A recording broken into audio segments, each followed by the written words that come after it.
Welcome to the 2017 college baseball season. This video is designed to help prepare coaches, players, administrators, as well as umpires for the upcoming year. We will be doing this in two parts. The first, I will be addressing some administrative issues as well as some administrative points of emphasis that we really need to focus on, while in part two, our rules interpreter, deBrauwere, will focus on the 2017 NCAA rule changes as well as the NCAA rule points of emphasis that we will be playing with this current season. The first topic I'd like to discuss with you today is our communication platforms. The first is arbitersports.com, our assigning software. Here, coaches and administrators can check their schedules periodically to make sure that dates, times, and locations are correct. Umpires should be checking this daily. As you know, with the weather in the Northeast, game times and game locations can change at the very last second, and we need to make sure that the games will be covered by the umpires assigned when possible, and if not, replacements can be found on a short-term basis. But more critical in arbitersports.com is the evaluation page. We need all crew chiefs and coaches to be filling out these forms 24 to 48 hours after a game. It is vital to what we are trying to accomplish in the Northeast that this is done. We want baseball to be better, and the only way that we can help it become better is with these evaluations. Umpires need to know where their strengths and where their weaknesses are. They want to be able to advance from Division III to Division II to Division I non-conference to Division I conference. And to do that, they need to know what weaknesses need to be fixed so they can advance to the next level. Only with these evaluations can this occur. Coaches, it is vital to the process. You know good umpires. You also know who you want in the tournaments.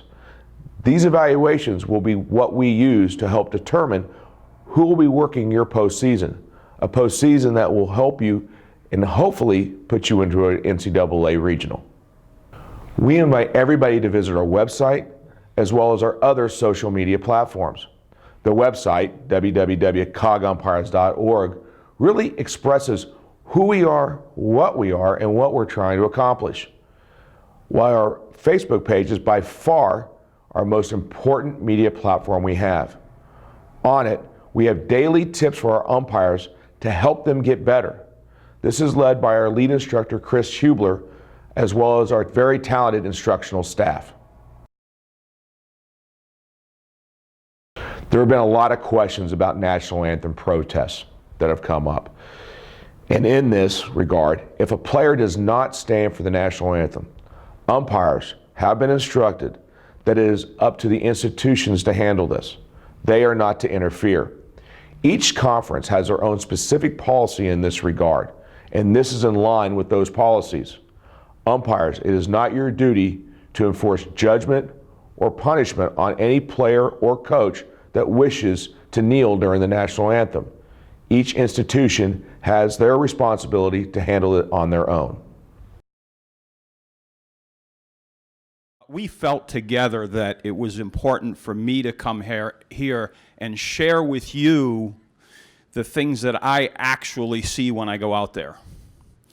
And I'll tell you what I'm seeing, putting it into the context of what we're about to talk about.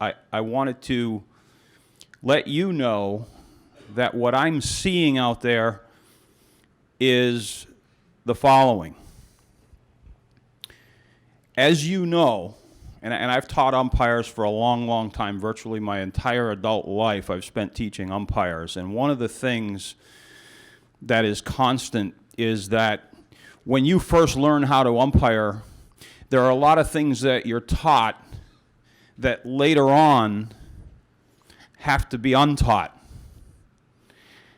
And one of those things is that, and everybody remembers this, I'm sure, when you first started umpiring, it was driven into you that it's so important to call strikes.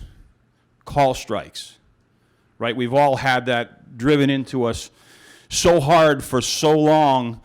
That's the mentality. And what I'm here to tell you is that what I'm seeing is that we are still in that mode of calling so many strikes off the plate, very specifically off the inside and outside, more so the outside, we're so liberal with the strike zone, we're out to the batter's box calling strikes. And I don't think it's a judgment issue. I think we're still consciously doing that. Well, here's the problem. The game's changed. Believe me, I know it's a different game than back in the days before television came in and all this video and all of these different things that have profoundly changed baseball and the way that things are done. But even without regard to that, we've gotten so extreme with calling strikes way off the plate that now it's become a question of a lack of fairness, frankly. So what we need to start to do is we need to start to change our mentality. Now that we've been taught for years and years and years to call strikes, call strikes, call strikes, and believe me, the goal here this morning is not to shrink this thing down into a postage stamp. That's not the idea. But to call strikes by the definition.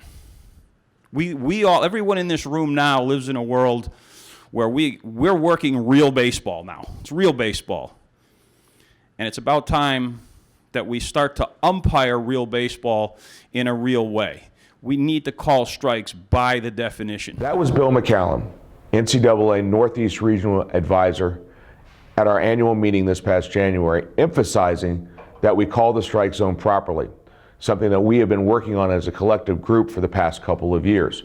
We've introduced several new training tools to try to help and get umpires to call the strike zone properly.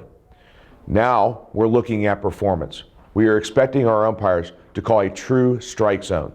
That strike zones have been too wide for too long and has been the major complaint of coaches. So as we evaluate this year, our main focus is to make sure that umpires are calling the strike zone as it is written in the rule book.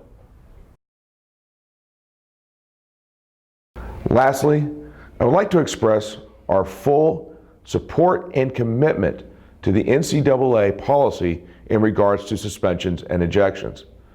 In 2017, this policy will require that all umpires give a verbal warning to a coach and/or player. This warning will state firmly that any actions further by that said coach or player will result in their ejection.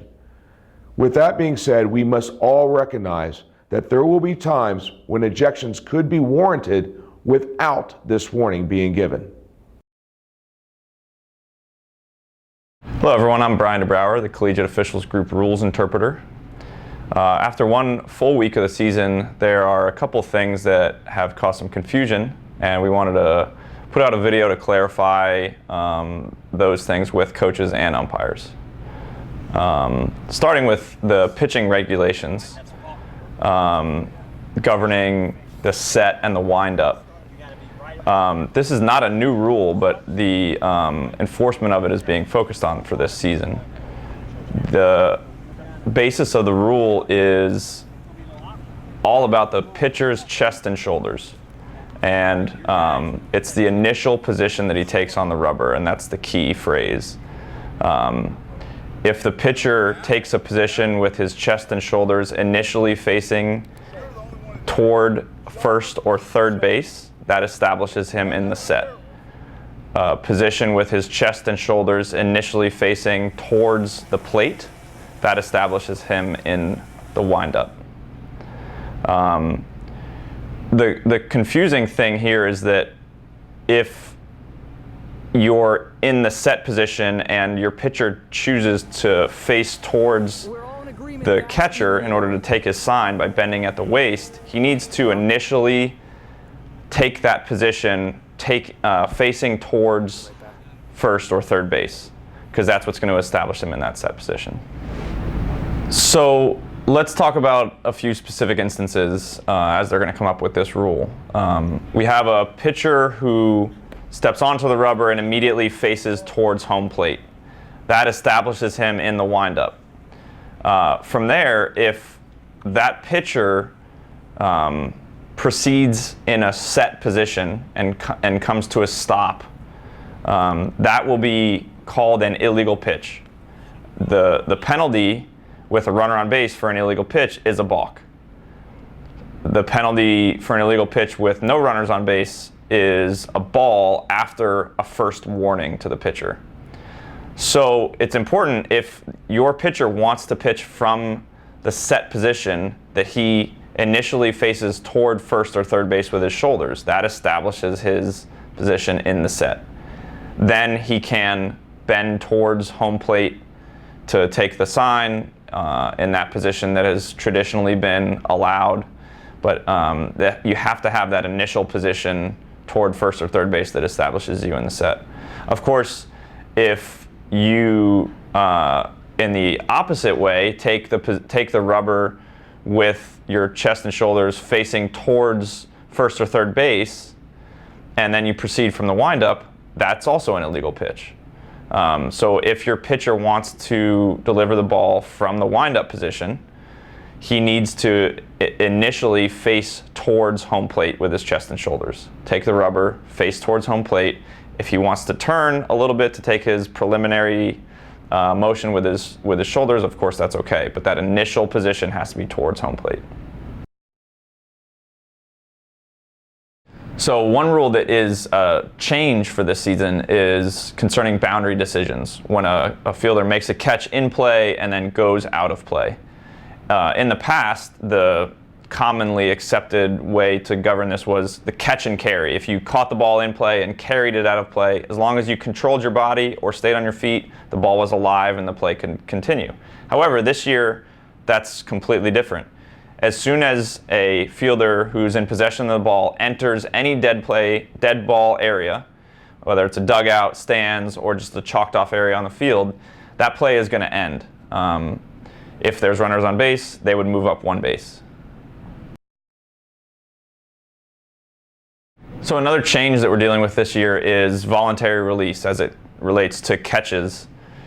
In the past, there had to be some act of pulling the ball out of the glove in order to have a voluntary release, whether it was on a catch in the outfield or a transfer play in the infield.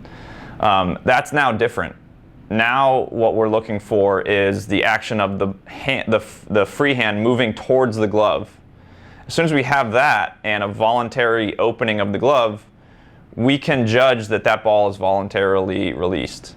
Now, that comes with the assumption that it was firmly and securely possessed in the first place. If you don't possess the ball firmly, then voluntary release doesn't matter. So once we have a ball that's firmly possessed, really the only way that that ball can come out of the glove is by the voluntary opening of the glove with that free hand coming towards it. So we're going to be looking for that, and the other way that we can judge that a catch is completed is if the momentum of the fielder making a catch in the outfield has stopped and is coming back towards the infield. So of course when you end the inning, you're not necessarily going to be grabbing the ball. All we need is that fielder's momentum to change, show that he's firmly and securely possessed the ball and controlled his body. So one of the ways that we umpired plays at second base in particular over a long period of time was to determine how the ball came out of the glove. So if we got a good hand on the ball and pulled it out, chances are the ball was going to move outside of my immediate area. Whereas if the ball dropped straight down out of the glove, we could assume that the hand never got to it. Because now we're not talking about the free hand getting to the ball, that way of umpiring the play is kind of antiquated. So really, it's more important to determine if the ball is firmly possessed and if that release, that opening of the glove, is voluntary with a free hand coming towards the glove.